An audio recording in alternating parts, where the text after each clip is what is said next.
Who fought in the Revolutionary War? I don't even know what that war is, to be honest. Do you know who the leader of Russia is? I forgot his name. Do you know what the First Amendment is? My history teacher would be disappointed in me. No. What two countries border the U.S.? I really don't know. I don't know. The country above us and below us. Like, if you had to guess. What, Africa? Can you name 3 countries in North America? North America. You know this.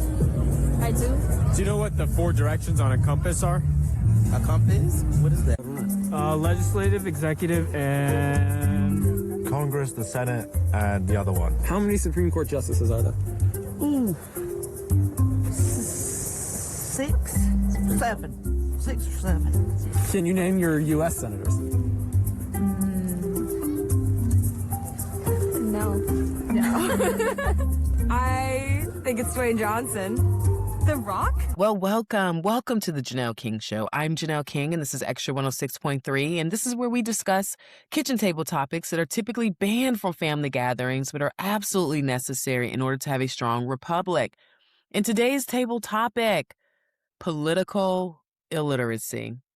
We're going to discuss understanding a democracy, a republic, and a theocracy. What are the differences? You know, in September of 1787, as delegates were leaving Independence Hall in Philadelphia, there was a woman named Elizabeth Powell who approached Benjamin Franklin, and she asked him this very simple and very direct question. She said, well, doctor, what have we got? A republic or a monarchy? Well, Franklin didn't give her a flowery speech. He didn't talk about hopes and dreams. He looked at her and said, a republic, if you can keep it. So he wasn't being cryptic. He was being honest. He knew that the hardest part wasn't designing the government. It was ensuring the people actually understood the machine that they were operating. Today, we've lost that understanding. We use words like democracy, theocracy, republic as if they're interchangeable labels. But they're entirely different engines. And if you put the wrong fuel in the wrong engine, the entire thing may blow up. So today we're going back to the blueprints. No myths, no legends, just the facts of how these systems actually work. Because we can't keep what we don't understand. You know, as my husband and I traveled throughout the state on his campaign as he runs for Georgia's Secretary of State, we are often surprised by the lack of understanding that exists. Is it our school system's fault? Is it the lack of parental teaching? Or maybe they wish that we were just a different type of government altogether. But either way, we're certainly living in a crisis. But who will be hurt the most? As a millennial, I understand that it's not going to be my parents' generation that hurts the most. It's going to be our elderly years that will suffer.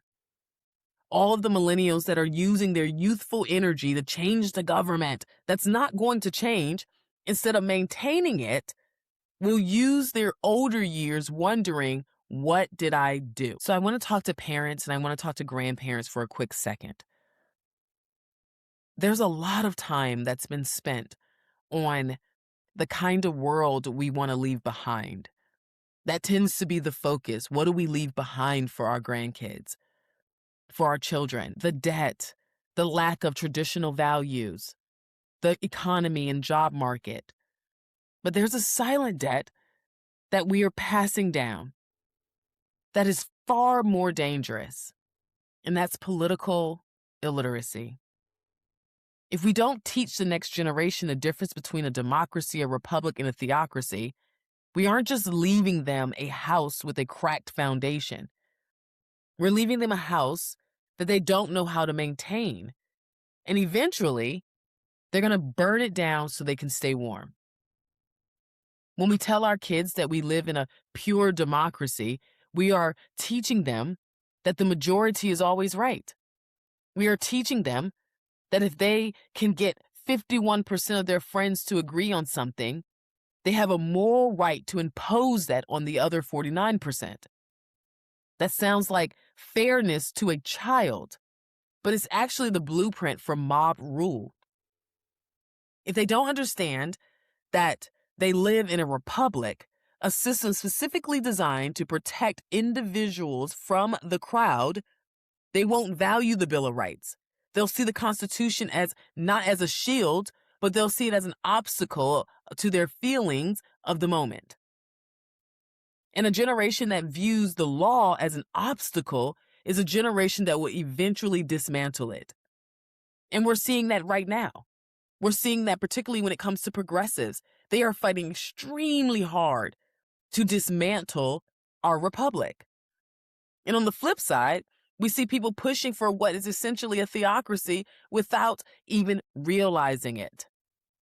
They want the government to enforce their specific moral or spiritual vision on everyone else. But you cannot legislate the heart. You cannot force people to worship God. And as a Christian and a conservative, I want to see every soul saved. But my common sense tells me that a theocracy is the fastest way to destroy the very faith that we love. When you fuse the pulpit with the state in this way, you aren't sanctifying the government. You're politicizing the gospel. Real faith requires a free will response to the Holy Spirit, not a mandate from a magistrate. So oftentimes when we think of a theocracy, we think of a Muslim country. But we have to be careful that we also pay attention to whether or not we are imposing on free will. You see, a theocracy doesn't create converts. It creates hypocrites who follow the rules out of the fear of the state rather than the love for their Lord. By forcing righteousness through the law, we rob the gospel of its power. And we turn the mission of the church into a cold exercise of government intimidation. Furthermore, we must apply the logic of the wrong hands. If you build a system that gives the government the power to enforce your religious views today, you are handing them the keys to enforce someone else's views tomorrow. The logic of the wrong hands. It's in your hand today, but tomorrow it may be in the wrong hands. I believe that the most detrimental part of this ignorance is that it turns our children into passengers in their own country. And if you don't know how the machine works, you can't fix it when it breaks. You just sit in the back seat, scream at the driver, or you'll cancel the driver and post ugly messages on social media.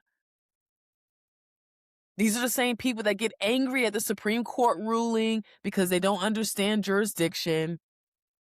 They'll get frustrated with the Senate because they don't understand representation. They'll give up on voting because they are never taught the Jethro principle of local accountability. In other words, that's something that's connected to the Bible, but it's basically saying that they're not understanding the hierarchy that's associated with accountability, the hierarchy of power, the structural hierarchy. So we have to stop treating civics like a boring history elective and start seeing it as survival training, because this country depends on it. If we want for the people to actually mean something 20 years from now, we have to teach people how to be answerable. We have to teach them that the republic is a heavy burden. It requires logic. It requires patience. It requires an understanding that you don't always get your way just because you're allowed or because you're in the majority. So I'm going to take all of us kitchen table debaters on a little bit of a journey so that when we walk away from this podcast, from this radio show, however you're listening, you are fully recognizing the difference between these systems and why we are a republic, a constitutional republic right here in America. Then I'm going to close the show with my thoughts on why it seems like as a people, we are more divided than ever. What's going on? Well, we're going to talk about all that and more after the break. Don't leave the table. You're listening to the Janelle King Show right here on Extra 106.3. The left is siding with illegals, attacking ICE, and fighting to let non-citizens vote. Republican Kelvin King is a graduate of the Air Force Academy, Air Force veteran, and conservative businessman. As Georgia's Secretary of State, Kelvin will put Americans first, root out corruption, clean up voter rolls, and restore confidence in our elections. The other candidates had their chance and failed. Republican Kelvin King for Secretary of State, leadership Georgia voters can trust. Hello, everyone. My name is Suzanne Guy, and this is the Church's Moment. There is an incredible opportunity to start a distinct pro-life ministry at your church. We started one at our church about 5 years ago, and the fruit has been tangibly beautiful.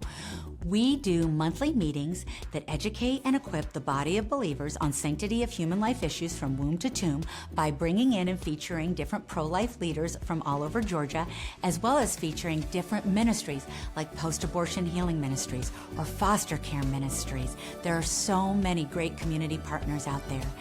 And then the second part of this pro-life ministry is having a care team. This is an opportunity to show moms in crisis, moms in unplanned, unwanted, or crisis pregnancies that the church is the place to run to, that the church is a safe haven and a place to go for tangible help, real hope, true compassion, friendship, and discipleship, and yes, an opportunity to share the gospel in both word and deed. Brothers and sisters in Christ, will you consider starting a distinct pro-life ministry at your church? It's so easy. Please contact me today to find out how simple this is. You can contact me at my email, proverbs318@att.net. This is the Church's Moment.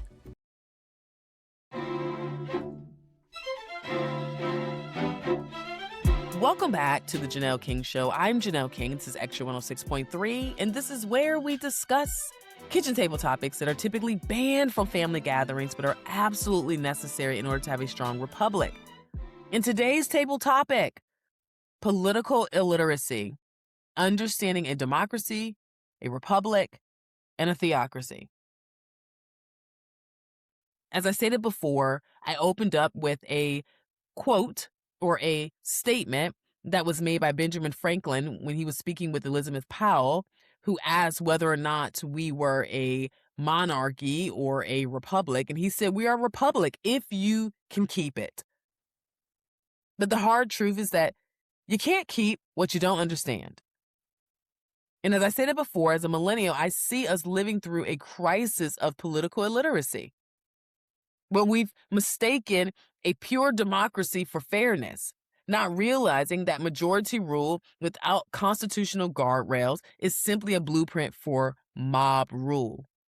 And this ignorance turns our children into these passengers who scream at the driver because they don't understand the mechanics or the jurisdiction or the representation, eventually leading them to view the law as an obstacle to be dismantled rather than a shield to be protected.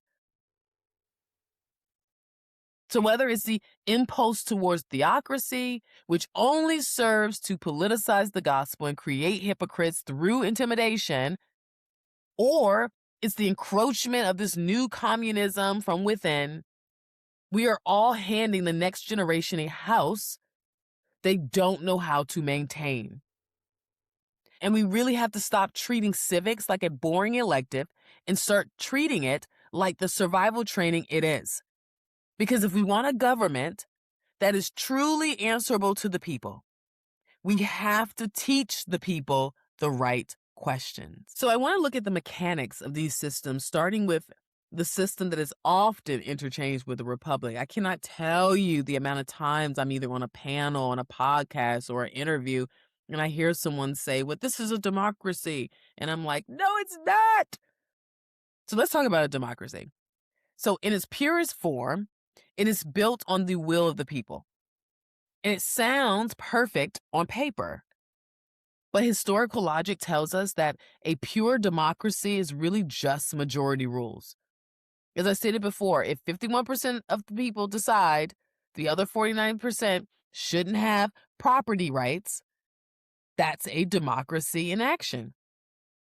It's a system driven by the immediate temperature in the room. But it's also extremely volatile because it lacks a permanent anchor. History is a graveyard of failed democracies. And if we don't wake up, we're going to find ourselves at the head of the funeral procession. The common sense reason why pure democracies fail is simple. The appetite of the majority eventually outpaces the resources of the minority. It's that simple. And a perfect example of this is universal health care. There's a majority of people who want universal health care. They don't think that they should have to pay for health care. However, they're not asking the 1 million doctors that have to treat and is already treating 60 million Medicaid for recipients. So you have 1 million doctors treating 60 million or more Medicaid recipients. That averages out to about 10 minutes with your doctor when you go to see he or she. So clearly, this is a perfect example of the majority eventually outpacing the resources of the minority. They can't hire enough nurses and doctors to treat the number of people who are receiving some form of government assistance with their health care. You know, a democracy is essentially 2 wolves and a lamb voting on what's for dinner. It works great for the wolves until the food runs out. And then the system has to turn on itself. And when a government is driven purely by the will of the people, without the anchor of a fixed law, it becomes a slave to the mood of the moment. It trades long-term stability for short-term outrage. And that is a recipe for bankruptcy, both financially as well as morally.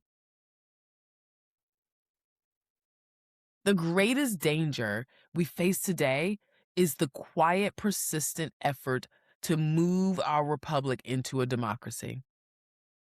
People think that they're expanding freedom, but they're actually removing the load-bearing walls on the house. A republic is designed to be a little bit slower. It's designed to force us to use logic and compromise to protect the individual from the mob.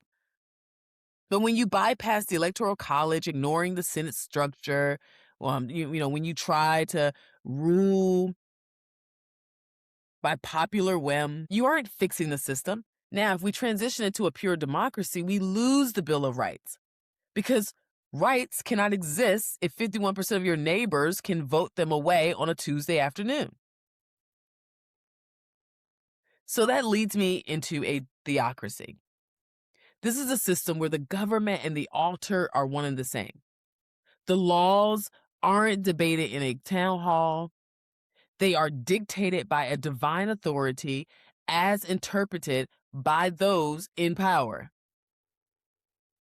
Think less of the president and more of the Pope. It provides a very clear moral compass for those within the faith, but for everyone else, there is just no recourse. Logic is replaced by dogma.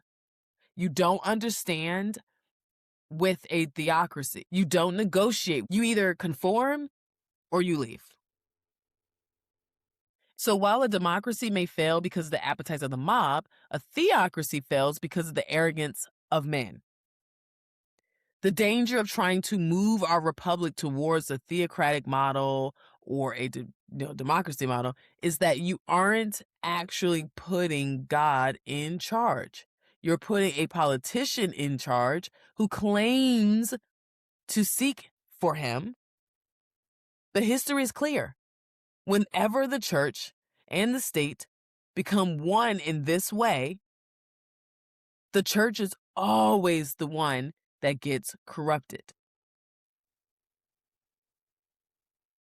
There is a place for faith in politics, but it should be guiding the decisions of leaders rather than removing the free will of the people. So when you give a human being the power to enforce divine law with the hand of the police, you remove the logic of the debate and replace it with the finality of doctrine. You also can't negotiate with someone who said their policy came directly from God. You can only submit or rebel. And this destroys the common sense foundation of a republic, which relies on citizens using reason and law to resolve their differences. So the real danger for us as people of faith is that theocracy replaces the Holy Spirit with government oppression. And you cannot legislate the heart for Christ. And when you try, you create a society of resentment and hypocrisy. And if we allow the state to become the arbiters of our spiritual lives, we are building a weapon that will eventually turn against us. So logic dictates that the same power used to enforce your prayers today can be used to ban them tomorrow when the wrong person takes the seat of power. A government that is powerful enough to mandate your religion is powerful enough to dismantle it. We don't need a theocracy to be a moral people. We need a republic to remain a free people. And finally, that leads me to republic. This is what Franklin was talking about. In a republic, the person hold the power. No. In a republic, the people hold the power. But they exercise it through representatives who are bound by a fixed set of rules. The genius of a republic is that it recognizes that the majority isn't always right. It's designed to protect the individual from mob rule. It's purposely slow and full of checks and balances to make sure we don't make permanent mistakes based on temporary emotions. You know, debate is a regular part of a republic because everyone has a voice, not just the majority. So I want to speak to those who have been told that the system is your enemy. Whether you're struggling to make ends meet or you've spent your life feeling like a minority in the room, I want you to hear this. A republic is the only system ever designed to be your shield. In a pure democracy, if you are a minority, whether by race, by belief, or by income, you are at the mercy of the crowd. And if the majority decides that they don't like how you live or how you earn, you're finished. But in a republic, the law is higher than the mob. A republic doesn't care if you have $10 or $10 million. $10 or $10 million. It doesn't care what you look like. It only cares what the Constitution says. It is the only system that stops the powerful from simply voting away the rights of the powerless. The strongest argument for a republic is that it is built on human logic and not human perfection. Our founders knew that. They knew that all people are prone to greed and emotions and outbursts. That's why they built a system of checks and balances that forces the government to move slowly and deliberately.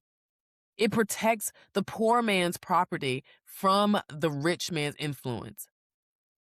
And it protects the minority's voice from the majority's voice.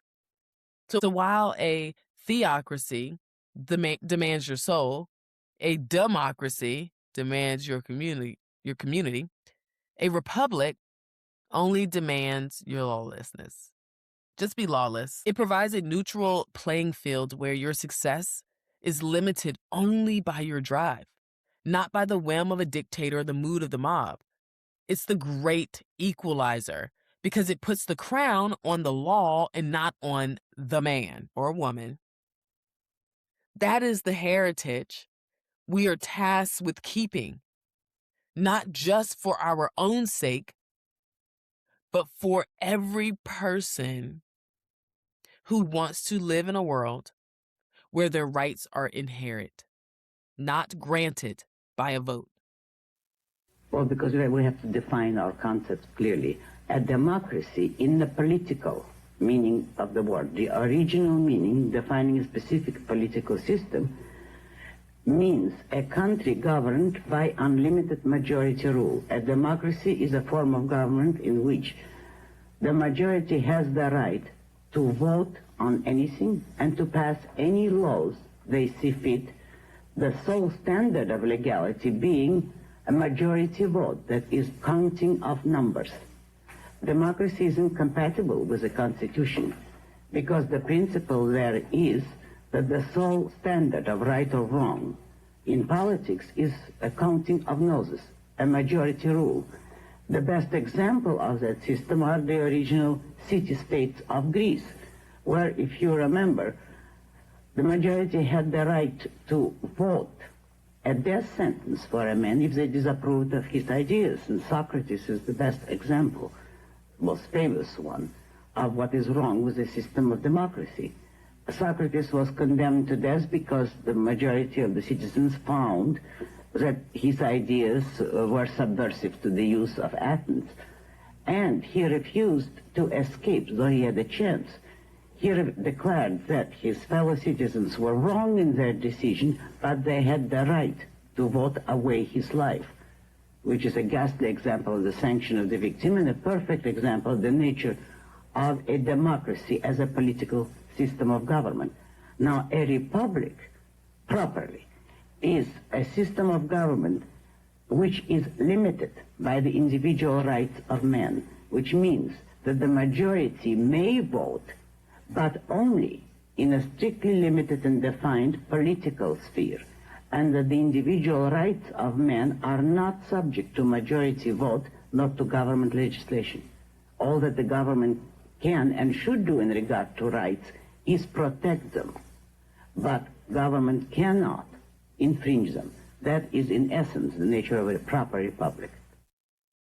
Here's the common sense reality we have to face. There's no such thing as a perfect government because there's no such thing as perfect people. But there is no system that can sustain itself. But if we are all under a government, whether you agree or not, we should all be united around that system. But unfortunately, that is not the case. We are more divided than ever. Some believe that it's because of the threat of communism or the subtle, in some cases not so subtle, glimpses of socialism. Others believe that it's because we have corrupt politicians.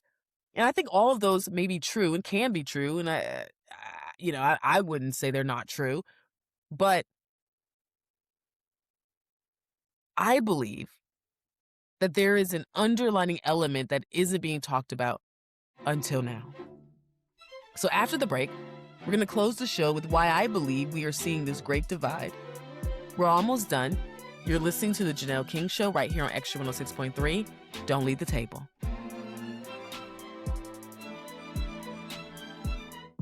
The left is siding with illegals, attacking ICE, and fighting to let non-citizens vote. Republican Kelvin King is a graduate of the Air Force Academy, Air Force veteran, and conservative businessman. As Georgia's Secretary of State, Kelvin will put Americans first, root out corruption, clean up voter rolls, and restore confidence in our elections. The other candidates had their chance and failed. Republican Kelvin King for Secretary of State, leadership Georgia voters can trust. Hello, everyone. My name is Suzanne Guy, and this is the Church's Moment. There is an incredible opportunity to start a distinct pro-life ministry at your church. We started one at our church about 5 years ago, and the fruit has been tangibly beautiful. We do monthly meetings that educate and equip the body of believers on sanctity of human life issues from womb to tomb by bringing in and featuring different pro-life leaders from all over Georgia, as well as featuring different ministries like post-abortion healing ministries or foster care ministries. There are so many great community partners out there. And then the second part of this pro-life ministry is having a care team. This is an opportunity to show moms in crisis, moms in unplanned, unwanted, or crisis pregnancies that the church is the place to run to, that the church is a safe haven and a place to go for tangible help, real hope, true compassion, friendship, and discipleship, and yes, an opportunity to share the gospel in both word and deed. Brothers and sisters in Christ, will you consider starting a distinct pro-life ministry at your church? It's so easy. Please contact me today to find out how simple this is. You can contact me at my email, proverbs318@att.net. This is the church's moment.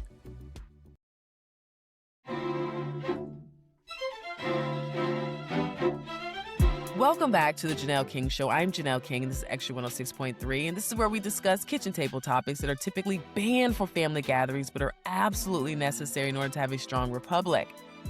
And if you have missed the show, don't worry. You can go to YouTube as soon as you finish listening to this radio show and watch it from the beginning. Or the encore episode will air tomorrow at 9 a.m. right here on Extra 106.3. Or you can go to our podcast park where I am stationed or wherever you get your podcast. Just search The Janelle King Show. So today's table topic, political illiteracy, understanding a democracy, a republic, and a theocracy. Now, I opened this segment reminding you that Benjamin Franklin gave us a republic if we can keep it. But the logic is simple. You cannot keep what you do not understand.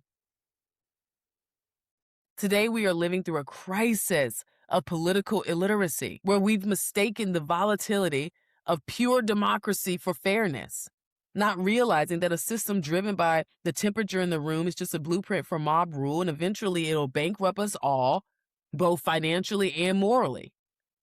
We've seen that while theocracy fails through the arrogance of men who try to replace the Holy Spirit with the government, with government intimidation, or like we see happening in Iran, replace it with their idea of what leadership and government should be based on the Islamic faith. A republic stands as the great equalizer because it puts the crown on the law rather than the man, protecting the individual, the minority, and the powerless from the whims of the crowds. But this isn't a boring history elective. It's a survival training for a generation of millennials and young people behind us and beyond who are currently being turned into passengers in their own countries, screaming at the driver every other day, either via social media or whatever, because they don't understand. If we want a government that is truly for the people 20 years from now, we have to stop treating the Constitution as an obstacle to our feelings and start treating it as a shield that it was designed to be. We have to teach the next generation how to be answerable and how to maintain this house before they burn it down to stay warm. We've looked at the blueprints. We've identified the engines. And now we have to face common sense reality.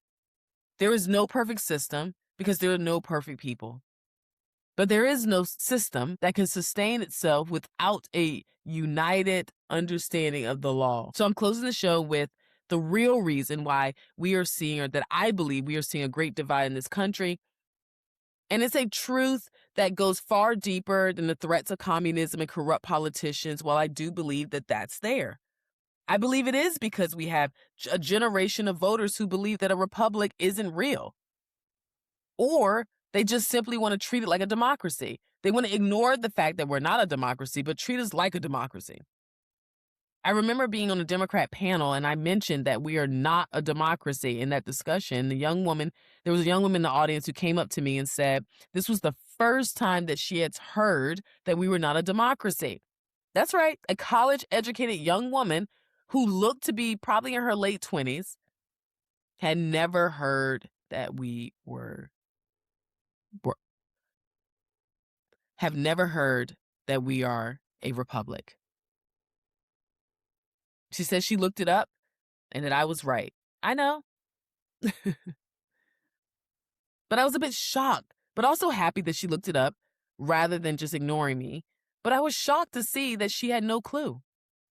I believe above all, we have a crisis on our hands because we have a large group of voters who believe that we live in a democracy.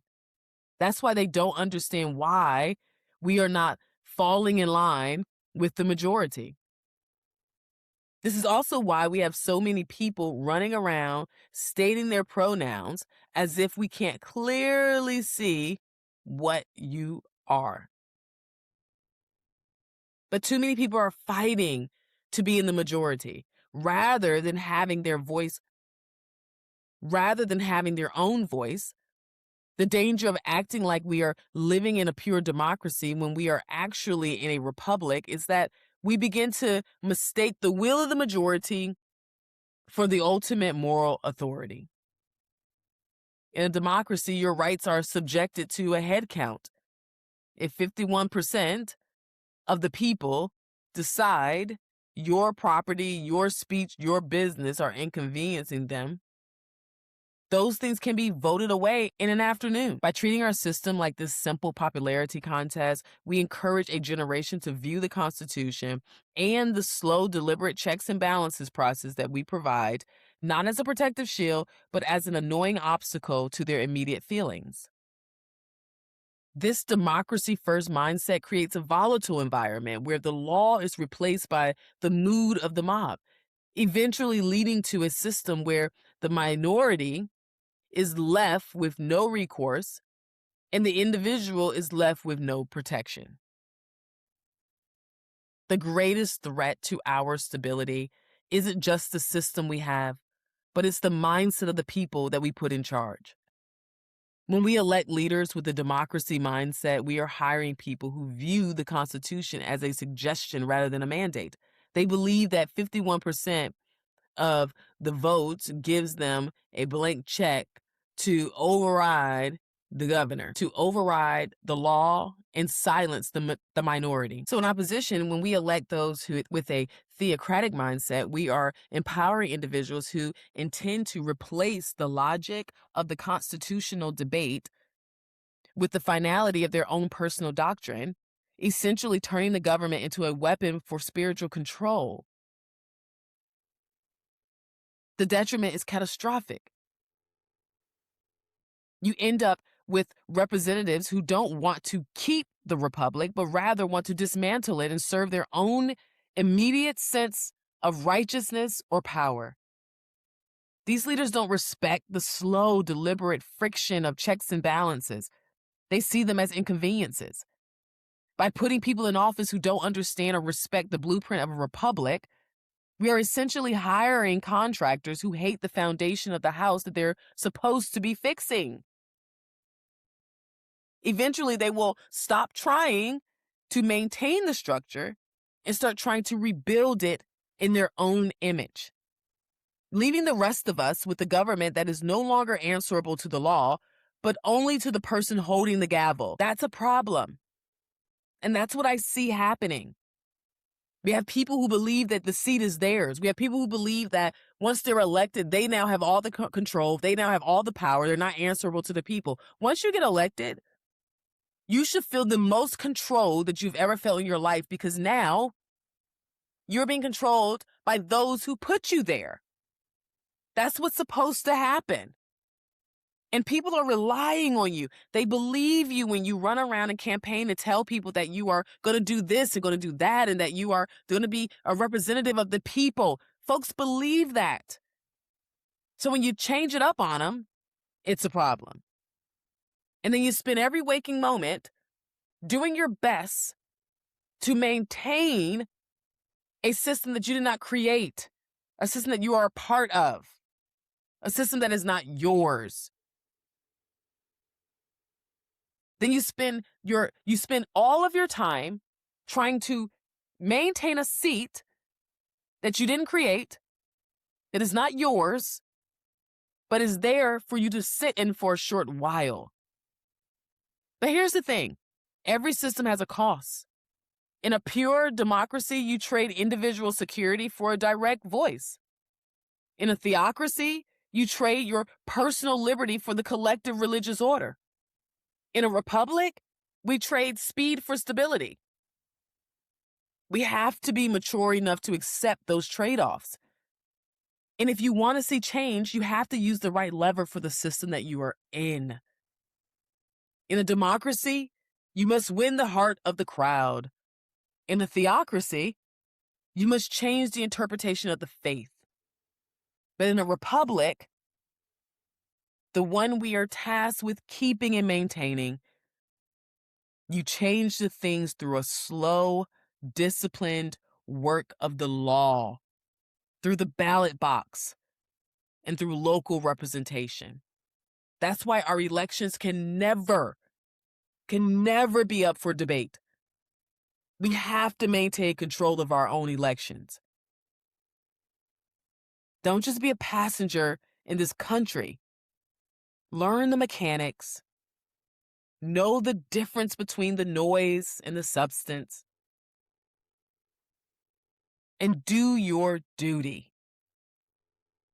Until next time, stay unafraid, stay unapologetic, and never stop seeking the truth. The maldistribution of wealth, the desperate plight of millions of people in underdeveloped countries, when you see so few haves and so many have-nots, when you see the greed and the concentration of power within, did you ever have a moment of doubt about capitalism and whether greed's a good idea to run on? Well, first of all, tell me, is there some society you know that doesn't run on greed?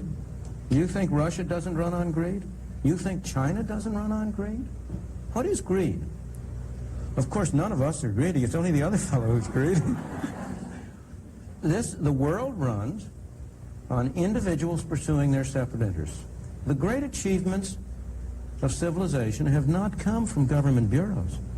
Einstein didn't construct his theory under order from a bureaucrat. Henry Ford didn't revolutionize the automobile industry that way. In the only cases in which the masses have escaped from the kind of grinding poverty you're talking about, the only cases in recorded history are where they have had capitalism and largely free trade. If you want to know where the masses are worst off, it's exactly in the kinds of societies that depart from that. So that the record of history is absolutely crystal clear, that there is no alternative way so far discovered of improving the lot of the ordinary people that can hold a candle to the productive activities that are unleashed by a free enterprise system. But it seems to reward not virtue as much as ability to manipulate the system. And what does reward virtue? You think a communist commissar rewards virtue? You think a Hitler rewards virtue? You think, excuse me, if you'll pardon me, do you think American presidents reward virtue? Do they choose their appointees on the basis of the virtue of the people appointed or on the basis of their political clout? Is it really true that political self-interest is nobler somehow than economic self-interest? You know, I think you're taking a lot of things for granted. And just tell me where in the world you find these angels who are going to organize society for us.